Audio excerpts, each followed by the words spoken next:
mixed male-female pairs on the situation. So I don't know how that would work out. So let's go over to the WNBA going to China. The WNBA could be playing in games in China soon. The league held its first regular season matchup outside of the U.S. this year when the Seattle Storm faced the Atlanta Dream at Rogers Arena she even participated in the LPGA Pro-Am event at one point. Therefore, when Clark speaks about Silver has talked up the prospect of the WNBA heading to China, where basketball is hugely popular and the country represents the NBA's second largest market. Yeah, the NBA has done everything. Caitlin Clark's swing just got analyzed like she's stepping into the WNBA draft all over again. Except this time, it's for golf. The Athletic literally sent her swing video to a coach, who said she doesn't load her hands properly. But here's the thing. That flaw might not matter at all. What if the real reason her return to the LPGA is bigger than any golf score? Before we move on, I'd like to ask you a small favor. If you appreciate this content, please take a second to like this video and subscribe to the channel. Over 98% of you watch the videos without subscribing. Costs you nothing, but it makes a huge difference to us. So, did you click the subscribe button? Great, thank you so much. Now back to the video. Even The Athletic broke down Caitlin Clark's golf swing like it was her scouting report before draft night. They actually sent her swing video to a golf coach, who studied it frame by frame and said she doesn't load her hands properly. That's a real technical critique, the kind usually saved for actual golfers, not a basketball star jumping into a pro-am. But it raises a question. Why does any of this even matter? She's not chasing an LPGA card. She's showing up to play, to compete, and suddenly we're talking wrist angles like it's slow-motion film study. So what does not loading the hands properly even mean? In golf, it's the way a player stores energy on the backswing. The wrists bend and coil, creating power that snaps through at impact. The 15th of August, having already staged several preseason fixtures in the likes of Mexico and the UK. I'm trying to think if Tiger and Phil ever did one, but it would be interesting for Caitlin Clark to do one of these match games like that. I don't know what I'm going to do the next day. Maybe play some golf. Now, we know she's an extremely avid golfer, right? She's played in a couple of tournaments.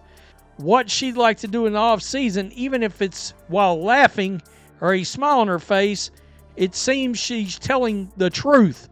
Well, miss that motion and you lose speed and control. In Clark's case, her swing skips that load a little so less energy builds up before the downswing. But here's where it gets interesting. Her natural movement from basketball already teaches her how to time a release. The same rhythm that helps her drain a three with a flick of the wrist shows up in her swing.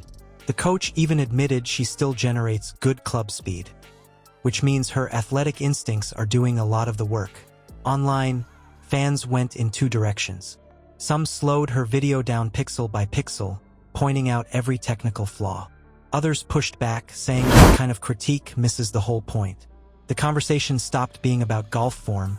It turned into another debate about how much perfection we expect from her. Every move she makes gets magnified like she's carrying two sports on her back. And maybe that's what makes it so fun to watch. The so-called flaw doesn't define her.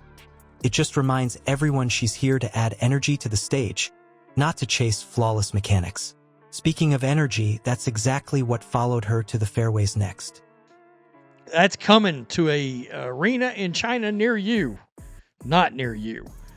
So, let's start with Caitlin Clark and her future, which is really in the off-season. Of course, Clark was only kidding, but those who kept up to date with what number 22 was up to last off-season know that she wasn't, if you could find three other participants, would they broadcast that? You could have a men's side, you could have a women's side, or you could do, I guess I could do, that's what I'm going to do until it becomes cold in Indiana. So I got that. I'll become a professional golfer," Clark said when asked of her plans. Thousands of fans lined the fairways last year, phones out, waiting for Caitlin Clark to hit her first shot. You could feel the buzz in the air before she even grabbed her club. This wasn't the usual quiet golf crowd. It felt more like a playoff game right after tip-off, where every move drew a reaction. That's the kind of crowd energy the Annika Sorenstam event is known for, but Clark's arrival pushed it to another level. The Annika is no ordinary tournament.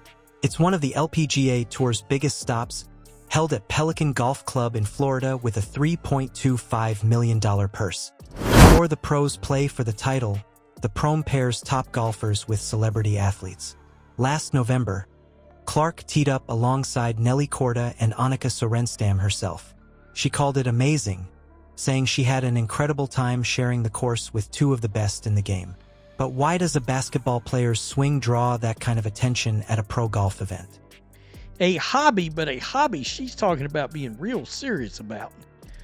When speaking with the media after the Indiana Fever's 2024 WNBA season concluded, I don't know if they still do the match, which is like a pro golfer or a couple of celebrities against a couple of other celebrities, like Patrick Mahomes has done one. Tony Romo was very good at golf. And there was some talk for a while that Tony was going to try to go pro. I guess that never panned out. This should be interesting. Okay. Again, I think it's interesting that it's Adam Silver and not Kathy Engelbert sort of revealing this news. When Clark showed up, the vibe changed. The proam turned into a showcase for women's sports unity. Sorenstam later said, "It was an honor to play in the proam with Caitlin last year. The crowds were amazing. We are excited for her return." She talked about the dynamic Clark brought, her passion, her competitiveness, the excitement that stuck long after the round was done. Some fans admitted they came just to watch Caitlin, even though they had never followed women's golf before. That crossover effect is what opened eyes across sports. New fans meant new sponsors, more coverage, and a louder voice for LPGA athletes. And with her ambassador role for a company focused on elevating women's sports, Clark isn't just a guest. She's the bridge connecting audiences who rarely overlap. Suddenly, the talk about her swing doesn't matter because she's loading up something bigger. The momentum behind women's sports itself. It's not really about the flaw anymore, it's about the force behind it. Caitlin Clark returning to the Annika shows how one crossover athlete can lift two sports at once. Her decision to run it back at Pelican Golf Club on November 12th proves she's not just a guest star. She's an ambassador who knows her presence carries weight. Every swing, even the imperfect ones, keeps momentum building for women's sports. So what do you think? How will her return change the LPGA atmosphere this November?